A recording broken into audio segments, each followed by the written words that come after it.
Selebihnya kita gunakan waktu untuk menjawab pertanyaan-pertanyaan yang sudah tertunda. Mari Ustaz. Oke, untuk pertanyaan yang pertama, saya tinggal di lingkungan yang gemar melakukan ibadah seperti tahlil, sekaligus membaca rawi, marhabanan, dan lain-lain. Sehingga jika ada acara apa saja, misal peringatan Hari Besar Islam, 7 bulanan, tahlilan orang meninggal dan sebagainya, selalu dengan cara yang tersebut di atas. Di satu acara tahlil yang mereka sebut zikiran yang rutin dilakukan seminggu sekali, mereka berkeliling minta sumbangan untuk konsumsi. Sebenarnya saya tidak mau memberi, tetapi suami selalu marah kalau saya tidak memberi. Jadi dengan terpaksa saya memberi sumbangan tersebut. Apakah yang demikian itu ada tuntunannya? Memang sikap saling menghargai, saling menghormati, tidak menyalahkan satu dengan yang lain, itu sangat diperlukan dalam kita menjalani hidup dan kehidupan sebagai seorang muslim. Sehingga sikap saling menghormati untuk tidak saling menyalahkan itu sangat diperlukan.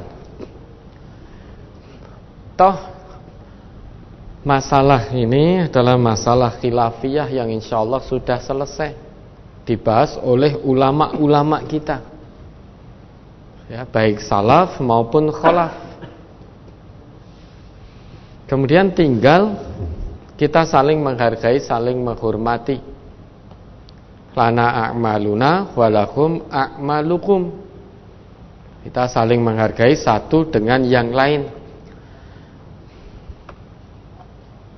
Meskipun ada perbedaan, namun kita meyakini masih banyak samanya daripada bedanya.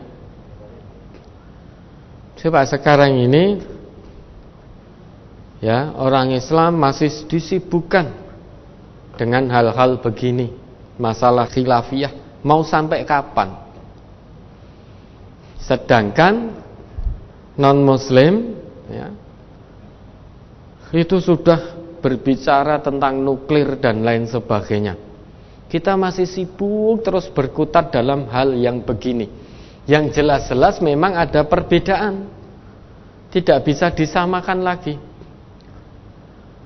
Maka orang di luar Islam itu tertawa, lihatlah itu loh, orang Islam itu loh, ya, penduduknya terbesar di negeri ini, namun satu dengan yang lain masih berkutat dalam masalah seperti itu.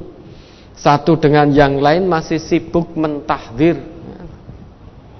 antara kelompok yang satu dengan yang lain. Padahal orang di luar Islam itu sudah sibuk memikirkan bagaimana membuat pesawat tanpa awak, membuat nuklir dan lain sebagainya. Kita masih berpuas diri sibuk dengan hal-hal yang seperti ini.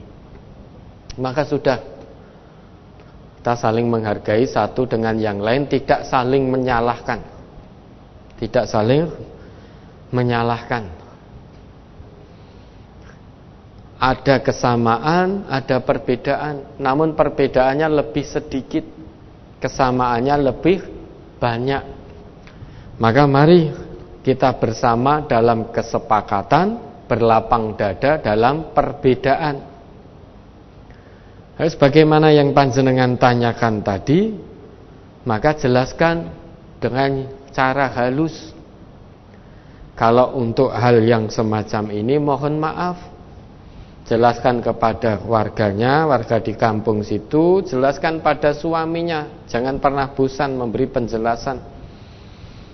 Untuk hal yang ini mohon maaf, wala taqfu ma laisa laka bihi ilmun. Jadi Al-Quran Allah perintahkan kepada saya, pada kita, agar jangan melakukan satu amal ibadah yang memang kita belum tahu ilmunya. Nah, dalam hal ini mohon maaf sekali saya belum tahu ilmunya. Nah, saya khawatir innas sam'a wal basara wal fuada kullu ulaika kana anhu mas'ula. Nanti kalau di hadapan Allah, pendengaran, penglihatan dan hati nurani saya ditanya oleh Allah, dimintai pertanggungjawaban. Mohon maaf, saya bingung saya mau jawab apa. Karena jujur saya belum mengetahui dalil tentang ini. Nah, kalau panjenengan yang sudah mengetahui, mohon beritahukan kepada saya. Katakan sejujurnya begitu, dengan cara yang halus, tidak perlu dengan menyalah-nyalahkan. Insya Allah terus diberitahu, diberi penjelasan. Mungkin pada awalnya panjenengan akan digunjing. Pada awalnya panjenengan mungkin akan dituduh sok suci. Namun terus kita sampaikan, hanya mengharap pertolongan Allah. Insya Allah lambat laun akan bisa dimengerti, lambat laun akan dipahami.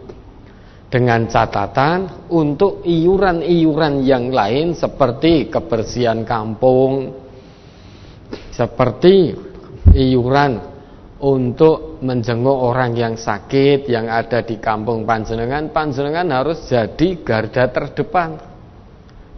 Iurannya harus aktif untuk hal-hal yang seperti itu.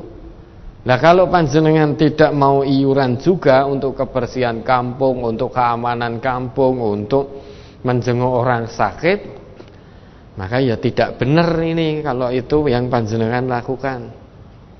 Warga MTA dimanapun berada, untuk masalah kampung, iuran kebersihan, kemudian iuran untuk menjenguk warga kampung yang sakit harus menjadi yang terdepan.